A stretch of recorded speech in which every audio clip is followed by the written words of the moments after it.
In the vast expanse of interstellar space, the Galactic Empire thrived with its countless star systems and myriad alien species. This mighty empire, ruled by the sagacious Emperor Xel'Naga, had long prided itself on maintaining peace and order through a blend of diplomacy and, when necessary, military might. Yet despite its widespread dominion, there remained territories and species yet to be brought under the imperial fold. One such species was humanity. Humans, a relatively young race on the cosmic scene, inhabited a small blue planet known as Earth in an unremarkable solar system. Their technological advancements were primitive compared to the galactic standard, and their military capabilities were deemed negligible. However, what the Empire failed to consider was the indomitable spirit and unpredictable nature of humans. At the edge of the Empire's border sectors, a meeting was convened on the starship Herald of Tranquility, a vessel renowned for hosting diplomatic events. Delegates from various species gathered, their forms ranging from the insectoid Thrix to the ethereal, shimmering entities known as the Vyre. The topic of Earth's potential integration into the Empire was on the agenda. "The Council must heed the warnings about the humans," intoned Ambassador Zorkul, a respected Thrix diplomat. His antennae twitched nervously as he addressed the assembly. "Our scouts have observed their rapid adaptability and propensity for violence. They are a wild card." "Indeed," agreed Ambassador Elira, a Vyre whose body rippled with colors reflecting her mood. "There is a saying among the humans themselves, 'Do not judge a book by its cover.' It would be wise for us to consider this. They possess a tenacity and creativity that could prove either invaluable or catastrophic." However, not all shared these concerns. General Rax, a hulking Bruton whose species was known for their militant disposition, scoffed at the cautionary stances. "Preposterous. They are primitive and weak. We have subdued far mightier races. What threat could these humans possibly pose?" The discussion heated up, with voices raised and many dismissing the subtle complexities of human nature. Eventually, the assembly decided to proceed with a plan of diplomatic contact, followed by an assessment for potential annexation. Meanwhile on Earth, oblivious to the galactic eyes turning towards them, humans continued their daily lives. In a small town in the Midwestern United States, a young scientist named Sarah Jennings made a discovery that would change the course of human history. While analyzing deep space radio signals, she stumbled upon a pattern that seemed too structured to be random. Sarah had unknowingly detected the communications of the Galactic Empire. As news of her discovery spread, the world's governments came together, a rare unity forming in the face of potential extraterrestrial contact. Agencies were mobilized, and soon Project Starlight was initiated, an endeavor to understand and possibly reach out to the beings behind the signals. Back in the Galactic Council, the decision was made. A fleet, led by General Rax, would visit Earth to begin the first phase of what the Empire termed integration. Unbeknownst to them, humans were preparing their own response, driven not only by curiosity, but also by an instinctual need to defend their sovereignty. As the Imperial fleet approached the outer reaches of the solar system, the people of Earth stood ready, their determination fueled by a blend of fear, excitement, and the unyielding human spirit to face the unknown. The stage was set for a meeting that would either open the door to the stars or ignite a conflict spanning the cosmos. The Galactic Empire was about to learn why the warning to not mess with humans might have been the best advice they'd ever ignored. On Earth, Project Starlight was in full swing. Sarah Jennings, now a leading figure in the initiative, collaborated with an international team of scientists, linguists, and military strategists to form a comprehensive response to the approaching alien fleet. They worked tirelessly, using the intercepted communications to piece together the language and intentions of the Galactic Empire. This covert operation was humanity's first real test in the interstellar arena. In orbit, satellites and newly deployed defensive platforms bristled with the latest in human ingenuity, lasers and missile systems retrofitted for potential space combat. Meanwhile, diplomatic efforts were also underway. The United Nations had prepared a greeting, a mixture of cautious welcome and veiled strength, reflecting humanity's hope for peace, but readiness for conflict. As the alien fleet neared, on the Herald of Tranquility, General Rax prepared his troops for what he believed would be a straightforward mission. "These humans know nothing of our capabilities. We will show them the power of the Galactic Empire, and they will yield," he declared to his officers. His confidence was unshaken, but his subordinates, having read the reports from the ambassadors who urged caution, shared glances of concern. The first contact was to be made over the Atlantic Ocean, away from major population centers, but visible enough to ensure global coverage. Media outlets around the world broadcasted the event live, capturing the historic moment when a massive shadow cast by the Imperial flagship darkened the skies. Sarah and her team, stationed on an aircraft carrier beneath the hovering Leviathan, watched with bated breath as a smaller vessel descended towards them. The world held its collective breath. As the alien craft landed and its ramp lowered, a delegation of various species, led by General Rax, emerged. The general's towering figure, clad in ceremonial armor, was the first the humans saw of extraterrestrial life. The initial exchanges were cautious but polite. The UN representative spoke of Earth's rich cultures and the desire for peaceful coexistence. General Rax, unimpressed and somewhat dismissive, spoke of the benefits of joining the Empire, glossing over the implications of what refusal might mean. As the discussions continued, a team of human analysts worked in real time, feeding information to the negotiators about cultural nuances and potential leverage points based on the data Sarah's team had gathered. The humans were playing a dangerous game of catch-up, learning and strategizing on the fly. Suddenly, an unexpected turn of events shifted the delicate balance. A rogue group of human militants, distrustful of the aliens and the secretive nature of Project Starlight, launched an attack on the meeting site. Missiles streaked towards the Imperial delegation's ship. General Rax reacted with swift brutality. His ship's defenses neutralized the threat effortlessly, but the damage was done. The atmosphere of cautious diplomacy evaporated, replaced by tense accusation and readiness for battle. Rax's eyes glinted with a harsh light as he issued an ultimatum. "You have shown your colors, humans. You have 2 days to agree to our terms, or face the consequences." As the Imperial fleet took a defensive position above Earth, human leaders convened in emergency sessions. The rogue attack had complicated matters, but it also united humanity in a way few things could. They were now under threat, perceived not just as underdogs, but as a planet with the will to fight. The stage was set for a confrontation that could end in assimilation or war. Earth's strategies were evolving, but one thing was clear. The humans would not go quietly into the shadow of the Galactic Empire. They would stand their ground, come what may. As Earth's deadline loomed, the planet was a hive of activity. Everywhere, governments and citizens prepared for potential conflict, reinforcing defenses and rallying support. However, beneath the surface of mobilization, diplomatic channels buzzed with frantic activity. Humanity was not ready to concede or face the full might of the Galactic Empire without exhausting every possible avenue of peace. Sarah Jennings, still aboard the aircraft carrier, was drawn into a crucial role.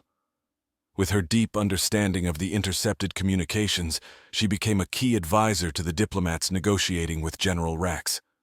In a secure conference room, she and a team of experts pored over every word exchanged with the alien delegates, searching for any sign of a compromise that could be leveraged to avoid war.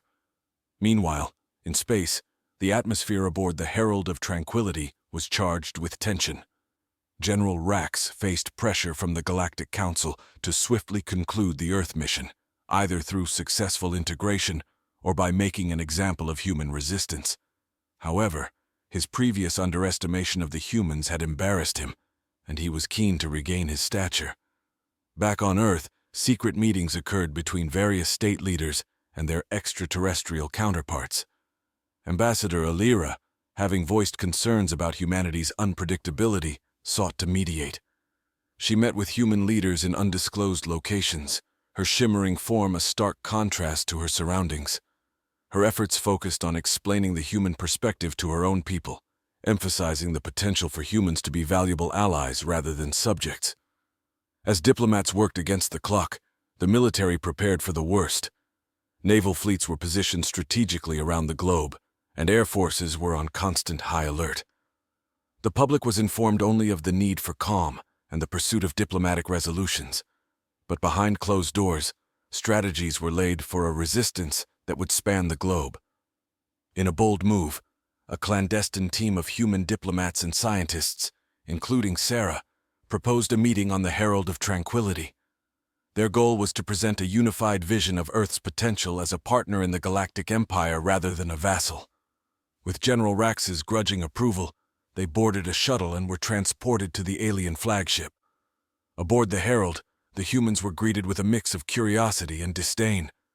General Rax awaited them in the command hall, a vast chamber adorned with the banners of myriad conquered worlds. The Earth delegation presented their case, emphasizing shared values and potential benefits of technological and cultural exchange. They offered open access to human innovations in medicine and engineering in exchange for autonomy within the Empire's framework. As the talks progressed, Sarah noticed a shift in the room's dynamics. The data she had analyzed hinted at internal divisions within the Empire, factions that favored expansion through assimilation over conquest. She tactfully introduced examples of human resilience and innovation that had emerged from their own history of conflict and reconciliation. The gamble was beginning to pay off. Whispers filled the hall as various delegates discussed the new information among themselves.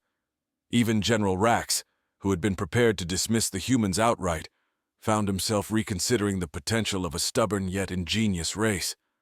As the meeting adjourned, the Earth delegation returned to their shuttle with a cautious optimism. They had managed to plant seeds of doubt among the Empire's decision-makers, suggesting that humanity might be more valuable as partners than as subjugated subjects. As the shuttle docked back on Earth, the world awaited news. The tension was far from over, but there was now a glimmer of hope. The possibility of peace hung delicately in the balance, influenced by unseen diplomatic efforts and the indomitable spirit of a united Earth. The hours following the delegation's return were fraught with anticipation. The world's leaders, gathered in a secure bunker, awaited the decision of the Galactic Empire. The air was thick with a mix of hope and anxiety. Every leader understood the gravity of the moment, not just for their nations, but for the future of humanity as a whole. In the meantime, General Rax convened an emergency session with his top advisors and influential figures from the Galactic Council aboard the Herald of Tranquility. The debates were intense, reflecting a faction within the Empire that saw value in the humans' proposal. This group, led by Ambassador Alira and a few other progressive voices, argued that integrating Earth as a partner would bring fresh vitality and creativity into the Empire, potentially opening doors to new forms of technology and art that had been stagnant for centuries. Simultaneously, Sarah Jennings and her team did not rest.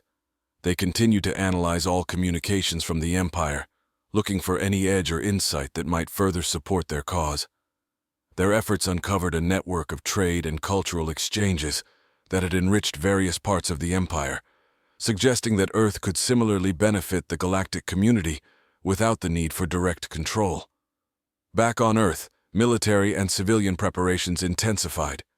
In major cities, civilians volunteered for civil defense duties, while in rural areas, people fortified their homes and prepared for the worst. The global community was united as never before, with old rivalries set aside. Everywhere there was a sense of grim determination and a fierce pride in humanity's resilience and unity. As the deadline approached, a direct communication link was established between Earth's leaders and the Herald of Tranquility. The tension was palpable as General Rax appeared on the screen, his expression unreadable. He began by acknowledging the bravery and ingenuity of humans, which had sparked considerable debate among his peers. "We have deliberated extensively," Rax announced. "The Galactic Empire recognizes the unique position of Earth and proposes a treaty of association. You will retain your governance and culture, but will share your advancements with the Empire. In return, we will offer protection, technology sharing, and a seat at the Imperial Council." This proposal, while not granting full autonomy, was far from the subjugation that had been feared. It was a testament to the effectiveness of the Earth delegation's diplomacy and the undercurrents of change they had stirred within the Empire. Negotiations continued for several more hours, detailing the terms of the treaty.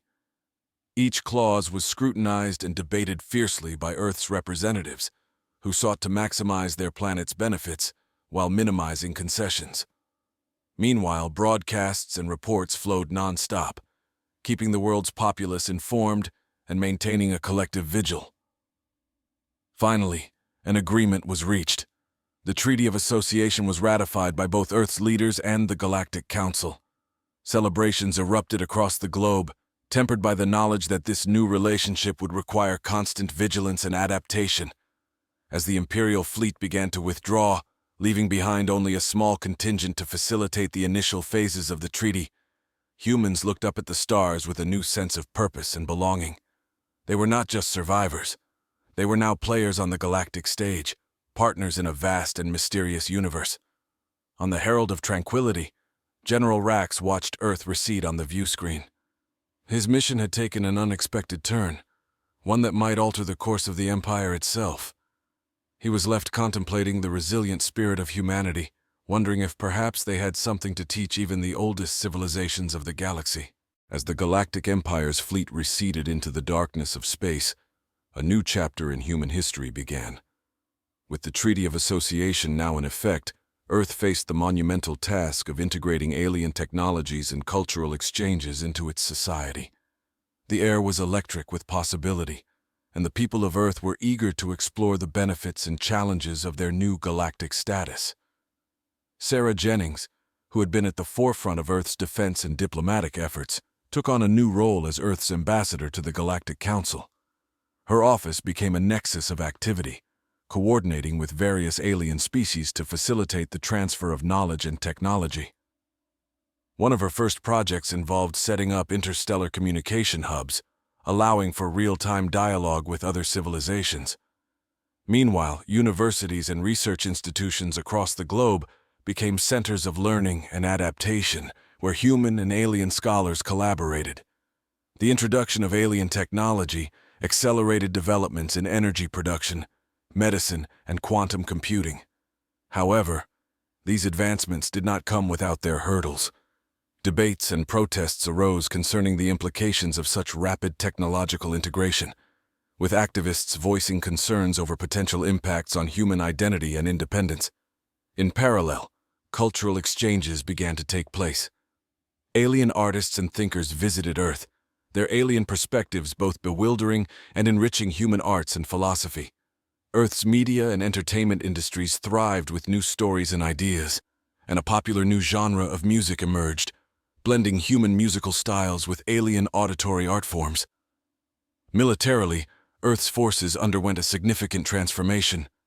The treaty stipulated a mutual defense pact, and human military leaders collaborated closely with their imperial counterparts to understand the strategic dynamics of the galaxy.